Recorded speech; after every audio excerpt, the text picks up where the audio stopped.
মাত্র 500 টাকা খরচ করে 5 কেজিরও বেশি কাচ্চি বিরিয়ানি বানিয়ে ফেলতে পারবেন ঘরে বসেই। চড়া দামের এই বাজারের সময় মাত্র 500 টাকা খরচ করে কিভাবে মুঘল আমলের সেই কাচ্চি বিরিয়ানি বানাতে পারবেন ঘরে বসেই, তা আজকে আমি আপনাদেরকে শিখিয়ে দিব। এর স্বাদ হবে খেতে বাহিরের হোটেল রেস্তোরাঁর চেয়েও হাজার গুণে ভালো। এই কাচ্চি বিরিয়ানিটা বানাতে আমাদের লাগবে স্পেশাল কাচ্চি মশলা, সেই সাথে লাগবে হলুদের গুঁড়ো, জিরার গুঁড়ো, ধনিয়া গুঁড়ো, গরম মশলা, বাদাম বাটা এবং লাগবে জিং ডিশওয়াশিং বার। ঠিকই শুনেছেন, রান্না শেষে পাতিলগুলো চোখের পলকে চকচকে পরিষ্কার করার জন্যই লাগবে জিং ডিশওয়াশিং বার। প্রথমে আমি এখানে নিয়ে নিয়েছি হাফ কেজি পরিমাণের খাসির মাংস। এর উপরে আমি দিয়ে দিয়েছি লবণ। আপনারা একে একে সবগুলো মশলা অ্যাড করে এটাকে প্রথমে ম্যারিনেট করে ফেলবেন। আদা রসুন বাটা দিয়ে দিচ্ছি 1 চামচ পরিমাণ, মরিচের গুঁড়ো দিচ্ছি 1 চামচ পরিমাণ, জিরার গুঁড়ো দিচ্ছি 1 চামচ পরিমাণ, ধনিয়ার গুঁড়ো দিয়ে দিচ্ছি 1 চামচ পরিমাণ, জয়ত্রী জয়ফল দিয়ে আমার হাতে বানানো স্পেশাল কাঁচির মশলা দিয়ে দিলাম। এখন আমি হাফ কাপ পরিমাণ তেল দিয়ে দিচ্ছি। রান্নার জন্য যতটুকু তেল ব্যবহার করবেন ততটুকু তেলই এখানে দিয়ে দিতে হবে। এখন আমি গুঁড়ো দুধ দিয়ে বানানো যে একটা টক দই রেখেছিলাম সেটা এখানে দিয়ে দিচ্ছি। লেবু চিপে এই টক দইটা সহজেই বানিয়ে ফেলা যায়। আধা ঘন্টারও বেশি সময় ধরে রেখে দিতে হবে। আমি প্রথমে এটাকে ভালোভাবে মেখে নিচ্ছি, প্রতিটা মাংসের গোড়া গোড়া পর্যন্ত যেন মশলাটা ঢুকে সেভাবেই কিন্তু মাখিয়ে নিচ্ছি।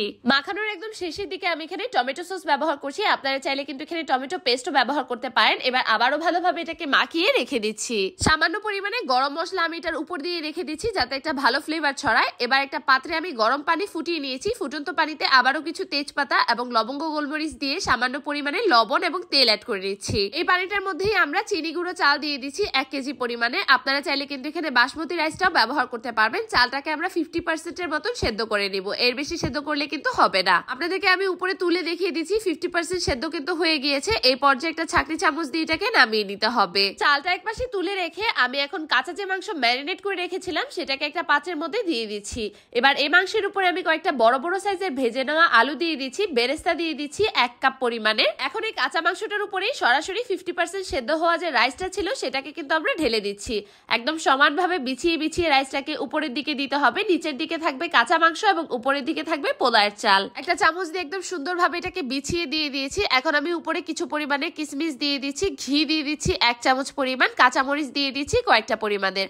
আপনারা এখানে চাইলে আলু বোখারাও কিন্তু অ্যাড করতে পারবেন। মরিচগুলো দেওয়া হয়ে গেলে আরো 1 কাপ পরিমাণে বেরেস্তা আমি উপর দিয়ে ছড়িয়ে দিচ্ছি একদম সুন্দরভাবে। এখন আমি এটাকে ঢাকনা দিয়ে ভালোভাবে ঢেকে দিব। রুটি বানানোর জন্য যেভাবে আমরা আটা গুলাই সেভাবেই কিন্তু একটা ডো আমি এখানে বানিয়ে নিয়েছি। এটাকে লম্বা করে আমি চতুর্দিক দিয়ে ঘুরিয়ে ঘুরিয়ে এভাবে পেঁচিয়ে দিচ্ছি, দেখতেই পাচ্ছেন। ঢাকনার উপরে ভালোভাবে সিল মেরে দিয়ে এটাকে 5 মিনিটের জন্য মিডিয়াম আঁচে এবং আধা ঘন্টার জন্য একদম হাই হিটে বসিয়ে রাখতে হবে। আধা ঘন্টা পর এটাকে আমি এভাবে কেটে কেটে তুলে নিচ্ছি। উপরে যে আটার কাইগুলো রয়েছে সেটা কিছুটা পরিমাণে কেটে উঠাতে পারবেন, কিন্তু ঢাকনাতে কিন্তু লেগেই থাকবে।